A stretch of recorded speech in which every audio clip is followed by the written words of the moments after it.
today's video is going to be all about me reflecting on my do's and don'ts from coming off of my first year of homeschool. So I'm going to start off with my don'ts because my don'ts are a lot longer than my do's. So I have 10 don'ts and I have 4 do's. All right, so for don'ts, I made the mistake of not deschooling, mainly because I've never heard of the term deschooling until last year, midway through, and I was like, I should have done this.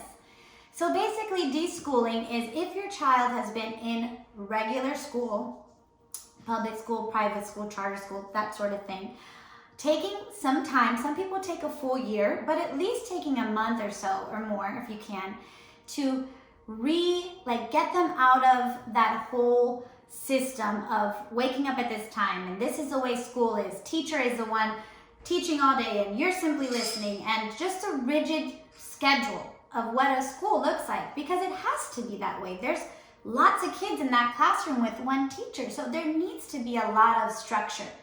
We're home now and you are mom and teacher, so there is a difference. There's a level of familiarity with mom that they don't have with a teacher. So the dynamic has to change. It just will.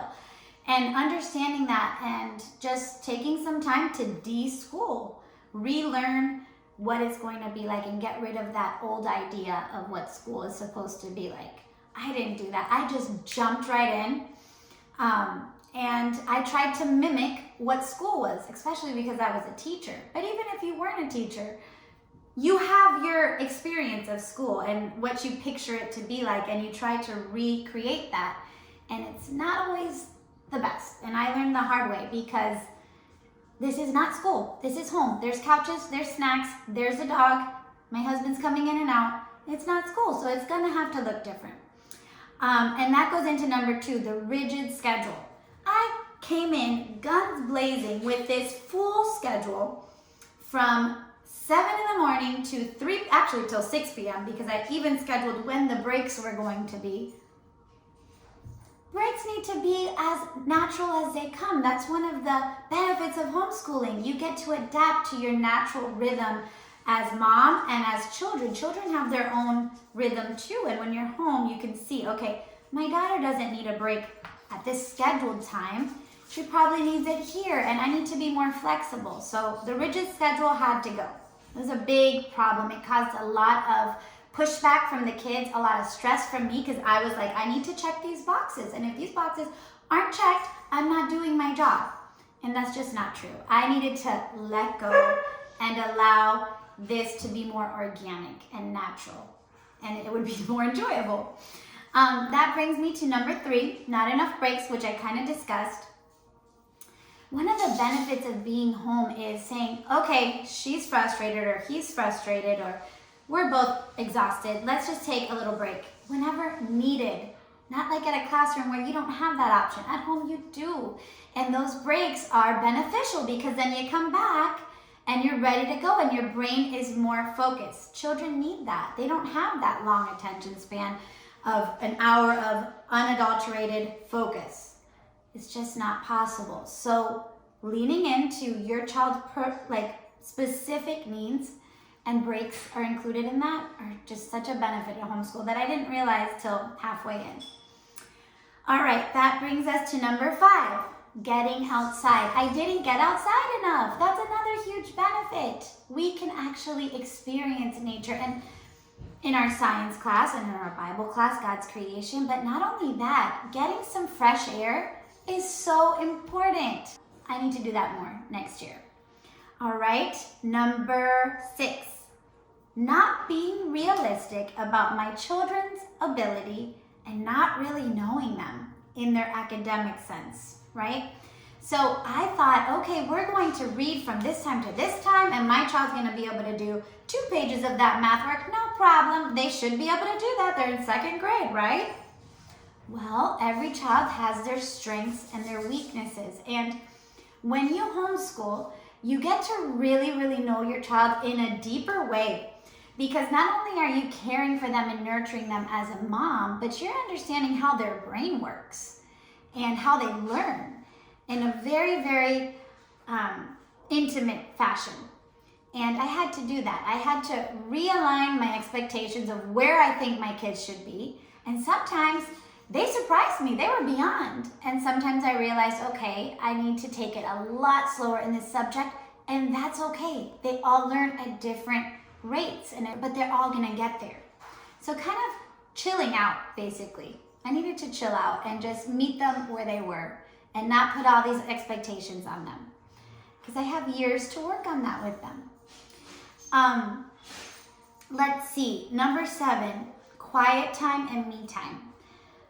Some very wise moms told me early on I needed to do required quiet time during the day for my children. Let them listen to an audiobook, relax in their room, whatever it is, but some quiet time because we all need it. And last year I let that go by the wayside just because of the rigid schedule. And I'm like, okay, we're behind. We need to do this, or we need to do this, clean the house, or we need to go here. And I think just that quiet time built into just, this is our daily thing, we're gonna do this, is important. It's important for me to have that quiet time to relax and decompress, and for them too. Number 8, consistent Bible study time in the morning for me personally. And I had a hard time with this because I like to sleep in. But I know that I'm missing out on the value of waking up early, having my tea or coffee, and getting in that time, just me and the Lord, and kind of refocusing my heart. That's what God does. When I come to Him and I spend time with Him, I leave that time changed. My heart posture, the way I think, everything just softens, and He's more present and guiding me because I've allowed that. I've sought Him in the morning. So that's my goal. Overpacking schedule is number 9. And boy, oh boy, I did this, and I felt I was doing that a lot last year. I was like, yes, we could go to that play date. Yes, we can go to that field trip. Oh, sign me up for that lesson. I'll take that lesson too. Oh, another chance to socialize, my kids and me. Oh, socialization's important. Sign me up. And what happened was I got so burnt out. I wasn't my 100% at homeschool because I was just overexerting myself, and probably my kids too. There is something to a little bit more of a simpler life. Still getting in those important things, but picking and choosing and prioritizing and saying no to things, even though they might be good, but I can't be Miss Yes Woman to everything, and I don't think it's helpful. Wish me luck on that. It gets very tempting, as I'm sure you know. All right, so the last one for don'ts was I did not guard my school time as I should have. We're the most focused during 8 a.m. to 12 p.m. lunchtime. And after that, it kind of goes downhill for me. So 8 a.m. to 12, I'm going to try to pack in the most important subjects, if not all the subjects, which I usually can do. And I'm going to guard that time. I'm not going to be simultaneously on my phone, answering text messages, or looking at social media and taking phone calls, unless it's an emergency. Just like a teacher at school shouldn't be on her phone while she's teaching, I shouldn't be either. So I really want to guard that. All right, so now for the do's. Some things I did right. There's only 4, but you know what? I got 4 right, so let's share them with you. Number 1, getting to know my kids. As the school year progressed, I really got to know my children and their hearts and their learning styles and all those things, and it made a world of difference in the way I was able to teach them and the empathy I had for them during the school day. So really, I did get to know them, and I recommend you going into homeschooling open-minded, knowing that you know your kid, but you're gonna get to know them a lot more. Number 2, adapting my schedule. Towards the end, I finally figured out that the rigid schedule was just not working, and so I adapted my schedule. So an example of this. The curriculum says, for me, for language arts, for my 4th grader last year, do language arts Monday, Tuesday, Wednesday, and then the writing curriculum Thursday and Friday. Well, that's how it was laid out for me in my teacher manual. And it was really hard for me to stray from that because I need to follow the rules here. I'm a rule follower. And so what I figured out, my daughter, by Thursday and Friday, she's a little bit overwhelmed or exhausted or just tired, as I was too. Both of us were. And Monday, Tuesday, Wednesday is really like our best work ability. This is when we're not tired, we're focused, we have energy. And so I said, and writing is her hardest subject. So it wasn't fruitful for us to do it Thursday and Friday. It was a big, big struggle for both of us. So when I finally switched it over to Monday and Tuesday, boom, it worked. She got it done. There was no tears, there was no drama.